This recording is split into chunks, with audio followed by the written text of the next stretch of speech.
اولئک الذین حبطت اعمالہم، یہ وہ لوگ ہیں جن کے سارے اعمال ضائع ہو گئے فی الدنیا، دنیا میں، والآخرۃ، اور آخرت میں، وما لہم، اور نہیں ان کے لیے، کن کے لیے؟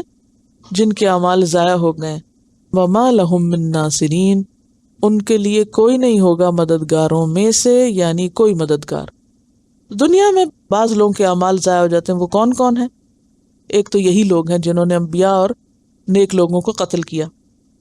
اس کے علاوہ اگر کوئی شرک کرے تو اس کے بھی اعمال ضائع ہو جاتے ہیں، ریاکاری سے بھی ضائع ہوتے ہیں، بدنیتی سے، اور اگر کسی کی برائیاں زیادہ ہو گئیں اور نیکیاں کم ہیں تو اس کے بھی نیکیاں ضائع ہو گئیں۔ جیسے آتا ہے نا، اگر کوئی ایک نماز نہیں پڑھتا تو باقی بھی پڑھی ہوئی ضائع ہو جاتی ہیں۔ کیوں؟ وہ حدیث یاد ہے عصر کی نماز کے بارے میں نے آپ کو سنائی تھی صلاۃ الوسطیٰ میں؟ کیا تھی وہ حدیث؟ جس کی نماز عصر فوت ہو گئی اس کے گویا مال اور اولاد برباد ہو گئے، سب ہلاک ہو گئے۔ اب باقی تو پڑھی تھی بھئی، عصر ہی نہیں پڑھی تھی نا۔ ہاں، ایک نہیں پڑھی تو اس نے باقیوں کو بھی ضائع کیا، ٹھیک ہے؟ تو انسان کے بعض اعمال اتنے خراب ہوتے ہیں کہ باقی نیکیوں کو بھی برباد کر دیتے ہیں۔ دنیاوی اعتبار سے کوئی مثال یاد ہے کیسے ہوتا ہے؟ عام طور پر غیبت وغیرہ کرنے سے بھی انسان کے اعمال برباد ہو جاتے ہیں، وہ دوسرے کو چلے جاتے ہیں۔ دکھاوے سے بھی سب بھگ اڑ جائے گے، بڑے بڑے عمل لے کے لوگ قیامت کے دن آئیں گے لیکن بدنیتی کے ساتھ کیے ہوں گے۔ لا نقیم لہم یوم القیامت وزنا، کوئی ان کا وزن ہی نہیں ہوگا، سب دکھاوا، ریاکاری، شہرت کی خواہش۔ تو ایسے لوگوں کے اعمال ضائع ہو جائیں گے۔ میں تھوڑا سا آپ کو سنانا چاہوں گی کہ عیسیٰ علیہ السلام کو انہوں نے قتل کرانے کی کیسی سازش کی تھی اور اس کے پیچھے کیا نفسیات ہوتی ہے، کہ سب سے بدترین لوگ کون ہیں اور بدترین عذاب میں جو پیغمبروں کو قتل کریں۔ انجیل کے مطابق، یہ متی باب 28 ہے، وہاں آپ خود بھی دیکھ سکتے ہیں۔ انجیل کے مطابق فلسطین کے یہودیوں نے جب حضرت مسیح کی پیغمبری کو ماننے سے انکار کر دیا تو آخر میں انہوں نے آپ کو کافر قرار دے کر مار ڈالنے کی سازش کی، ٹھیک ہے؟ پیغمبر کو کافر قرار دیا۔ ان کے مذہبی سردار نے کہا وہ قتل کے لائق ہے، یعنی یہود کے مذہبی سردار نے یہ کہا کہ عیسیٰ علیہ السلام قتل کے قابل ہیں۔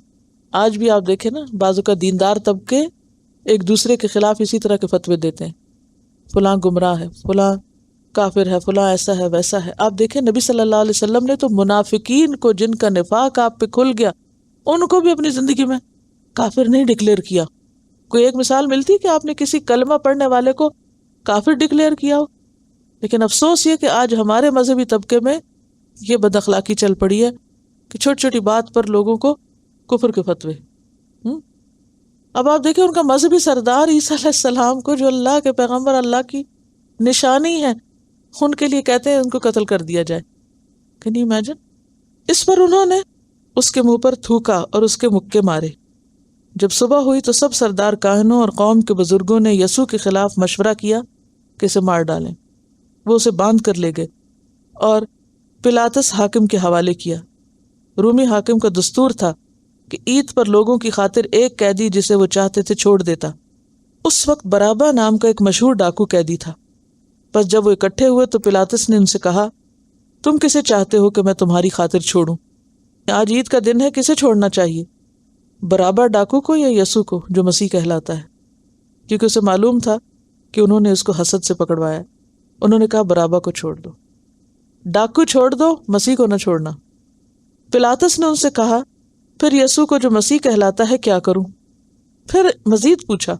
سب نے کہا وہ مصلوب ہو، سولی چڑھاؤ۔ اس نے کہا کیوں، اس نے کیا برائی کی ہے؟ مگر وہ اور بھی چلا چلا کے کہنے لگے وہ مصلوب ہو، مصلوب ہو، یعنی صلیب پہ چڑھے۔ جب پلاطس نے دیکھا کہ کچھ بن نہیں پڑتا، یعنی بادشاہ نہیں ماروانا چاہتا تھا بلکہ الٹا بلوا ہوا جاتا ہے، یعنی یہ لوگ تو سر چڑھ رہے ہیں، تو پانی لے کر ان لوگوں کے روبرو اپنے ہاتھ دھوئے، کہا میں اس راست باز کے خون سے بری ہوں، تم جانو۔ سب لوگوں نے جواب میں کہا اس کا خون ہماری اور ہماری اولاد کی گردن پر۔ اس پر اس نے برابا کو ان کی خاطر چھوڑ دیا اور یسوع کو کوڑے لگوا کر حوالے کیا کہ مصلوب ہو۔ اس پر حاکم کے سپاہیوں نے یسوع کو قلعے میں لے جا کر ساری پلٹن اس کے گرد جمع کی، اس کے کپڑے اتار کر اسے قرمزی چوغا پہنایا، کانٹوں کا تاج بنا کر اس کے سر پہ رکھا، سرکنڈا اس کے ہاتھ میں دیا، اس کے آگے گھٹنے ٹیک کر اسے ٹھٹھوں میں اڑانے لگے۔ اے یہودیوں کے بادشاہ آداب، مذاق کے ساتھ اس پہ تھوکا اور وہی سرکنڈا لے کے اس کے سر پہ مارنے لگے۔ جب اس کا ٹھٹھا کر چکے تو چوغا کو اس پر سے اتار کر پھر اس کے کپڑے پہنائے اور مصلوب کرنے کو لے گئے۔ یوں عیسیٰ علیہ السلام کو وہ لے گئے تھے سولی چڑھانے کے لیے۔ یہ یہود نے کیا تھا۔ ہاں، ایسا کیوں ہوتا ہے؟ دین پڑھنے والے ایسے سنگ دل کب ہوتے ہیں؟ یہ ہے سوال۔ کہ ایک تو ہوتا ہے نا کہ بھئی کسی کو پتہ نہ ہو، ان کو سب پتہ تھا، لیکن یہ اسی شخص کے خلاف ہو گئے جو اللہ کا پیغام لے کر ان کی اصلاح کرنے آیا تھا۔ اور اس کے علاوہ انہوں نے حضرت یحییٰ علیہ السلام کو، زکریا علیہ السلام کو، یسیع نبی کو، یرمیاہ کو، بے شمار کو قتل کیا تھا انہوں نے۔ کیوں ہوتا تھا یہ؟ جو ان کو ان کی برائی پہ منع کرتا، ان کی جو خرابیاں تھیں ان سے ان کو آگاہ کرتا، وہ اسی کے خلاف ہوتے، نہیں تنقید برداشت نہیں کرتے تھے۔ قرآن میں کیا ہے؟ وَيَقْتُلُونَ الَّذِينَ يَأْمُرُونَ بِالْقِسْطِ مِنَ النَّاسِ۔ کس کو قتل کرتے تھے؟ جو لوگوں میں سے لوگوں کو انصاف کا، عدل کا، نیکی کا حکم دیتے تھے، امر بالمعروف اور نہی عن المنکر کرنے والوں کو یہ قتل کر دیتے تھے۔ یأمرون بالقسط، جو کہتے تھے کہ صحیح بات کرو، قسط پر، انصاف پر قائم ہو، درست بات کرو، حق کو نہ چھپاؤ، جو ان کی برائیوں پر ان کو روکتے تھے۔ ہاں، تو بات یہ ہے کہ یہ بات غور سے سنیے، جب لوگوں کے دل میں دین نہ ہو، اندر نہ ہو، صرف لبادے اوڑے میں ہو دین کے، اندر نہ ہو، تو اندر باہر کا فرق ہو جاتا نا، ایک منافقت ہوتی ہے۔ پھر جو اندر کی خرابی ہوتی ہے وہ کہیں نہ کہیں چھلکتی ہیں، پھر اگر کوئی روکتا ہے تو انسان اسی کا دشمن ہو جاتا ہے۔ تو انہوں نے خود بھی دین کو مذاق بنایا ہوا تھا، اور جو ان کو روکتا تھا کہ یہ نہ کرو، یہ اس کے بھی پیچھے پڑ جاتے تھے۔ تو یہ سبب تھا ان کا لوگوں کو قتل کرنے کا۔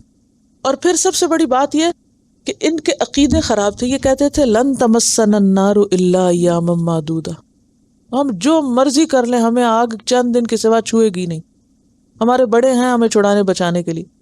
تو جن کا عقیدہ یہ ہو کہ ہم ہر خرابی کر سکتے ہیں اور ہمیں کوئی پوچھنے والا نہیں، ہمارے لیے سزا ہے ہی نہیں، جیسے آج مسلمانوں نے سمجھ رکھا ہے، ہم سب یہی سوچتے ہیں نا، جو مرضی کر لیں، ہم کلمہ پڑھنے والے، ہم تو جنت میں جائیں گے، جنت ہمارے لیے تو بنی ہے اور تو کسی کو جانا نہیں ہوا۔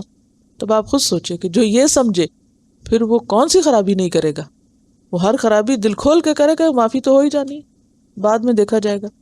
اور دوسری طرف جب ان کی کوئی اصلاح کی کوشش کرے تو وہ اسی کے خلاف ہو جاتے، جو ان کو ان کی غلطی بتائے وہ اس کے دشمن بن جاتے ہیں۔ ایسے لوگوں کے پھر اعمال دنیا میں بھی اور آخرت میں ضائع ہو جاتے ہیں۔ ان کی اگر کوئی دکھاوے کی چند نیکیاں ہوں بھی تو قیامت کے دن اس کا بھی ان کو کوئی اجر نہیں ملے گا۔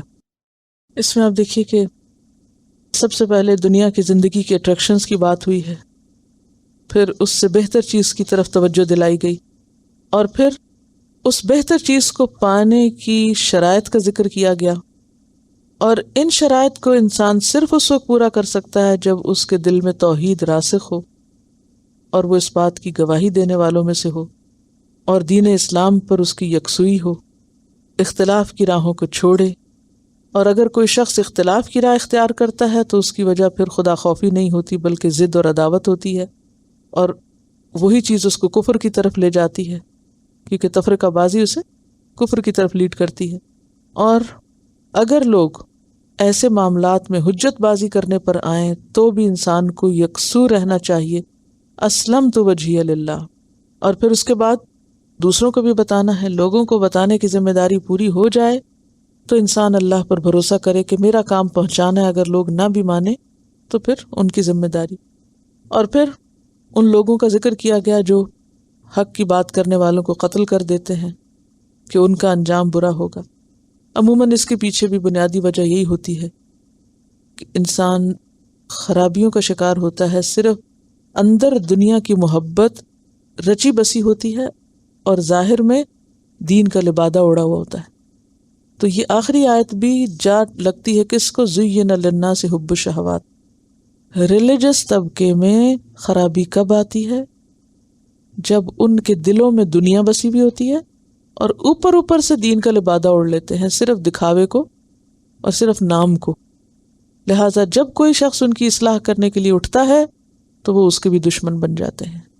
تو سب کا امتحان یہی ہے کہ انسان اس دنیا میں رہتے ہوئے اصل چیز کو نہ بھولے، اصل چیز کو نہ چھوڑے۔